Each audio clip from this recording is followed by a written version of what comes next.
Let's manufacture products in the USA again, and how Trump may shake up the auto industry.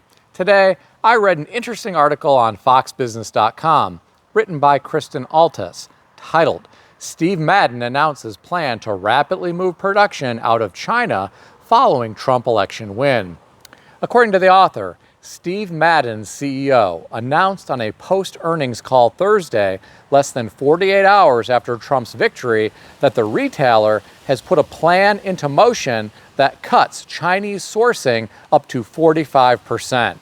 He said, and I'll quote, "You should expect to see the percentage of goods that we source from China to begin to come down more rapidly going forward." Here are my thoughts. Let's hope this actually happens. I, for one, would love to see Steve Madden shoes made in the USA from quality materials. You probably noticed that the company said they are planning to move production out of China. That doesn't mean they will move production to the USA. They could move production to another country. I bought some Steve Madden shoes years ago. They were very stylish, but they didn't last very long. They were made out of some type of bonded leather. You may have seen a bonded leather sofa before. As they age, the top layer begins to flake off. This is exactly what happened to the shoes. The soles on the shoes also wore down prematurely. Steve Madden has some great designers. I just wish they would use better materials for some of their shoes. I'd love to see them make shoes in the USA and use the finest materials possible. I think people would pay a premium for shoes made in the USA with quality materials that will last a long time. It is getting harder and harder to buy a pair of shoes that are made from quality materials. When I was a kid, my father had Florsheim Imperial shoes. They had a little green oval inside the shoe that stated the name.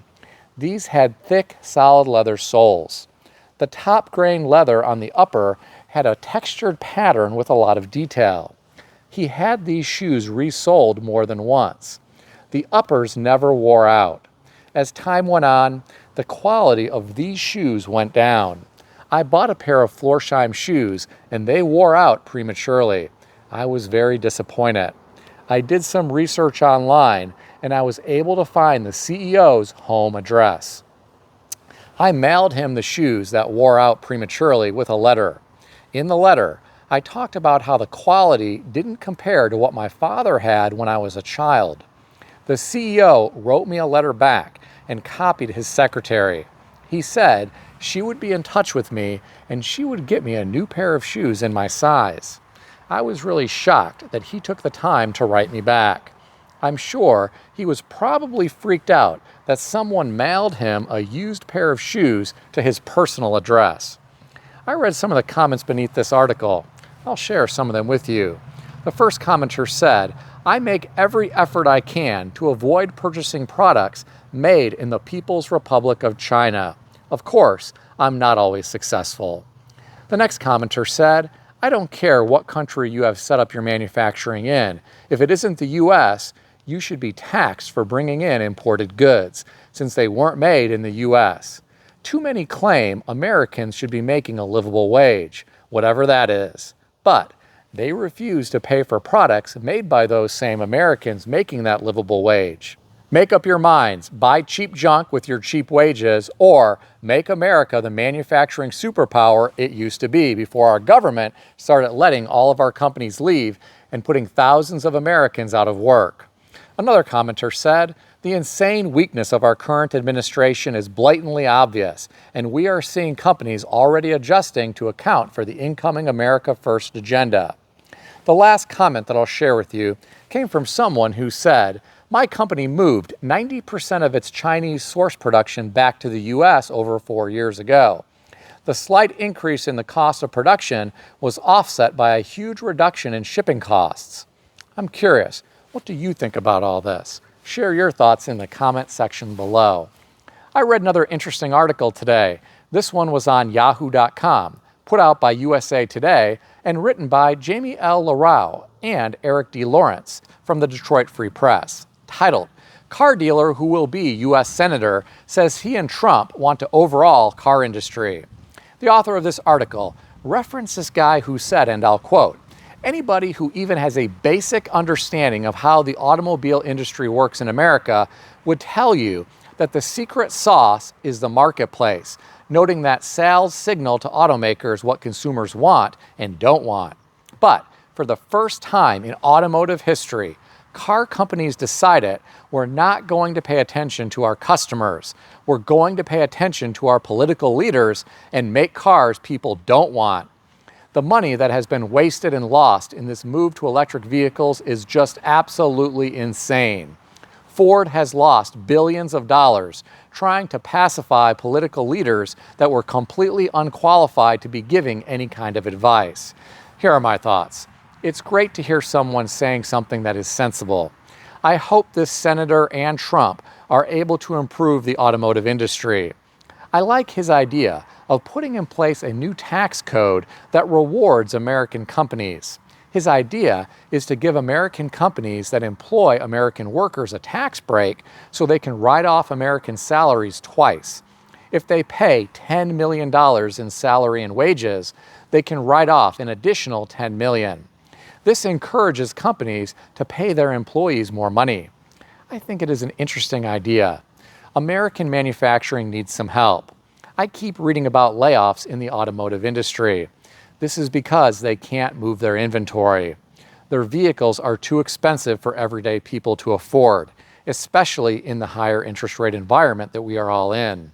I think some government standards should also be changed.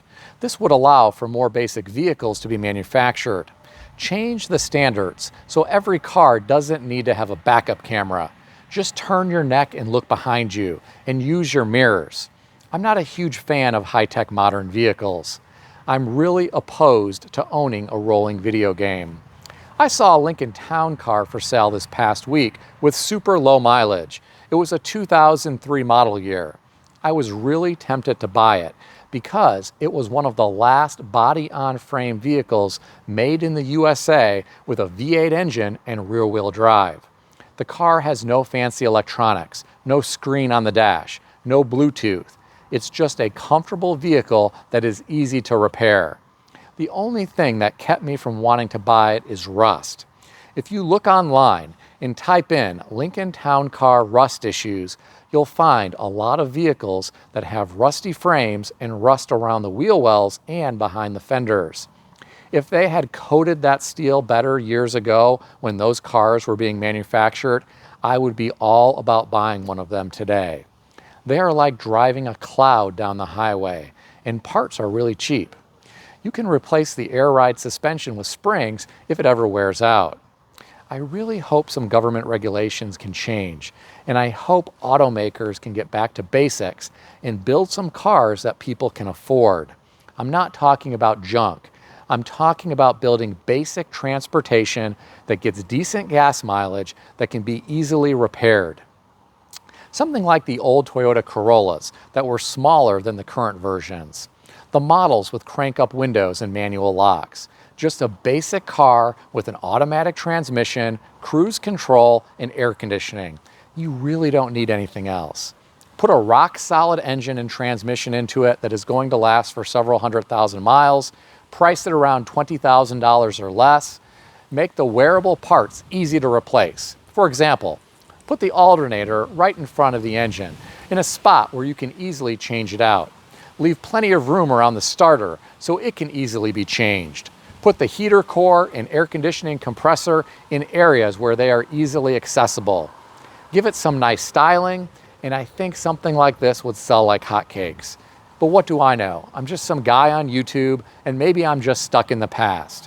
What do you think about all this? Share your thoughts in the comment section below. If you enjoyed this video, consider subscribing to the channel. I want to extend a special thanks to everyone who has subscribed to this channel. I want to also thank all of my channel members. If you would like to become a channel member, there is a link in the description beneath this video. You can read more about the different membership levels.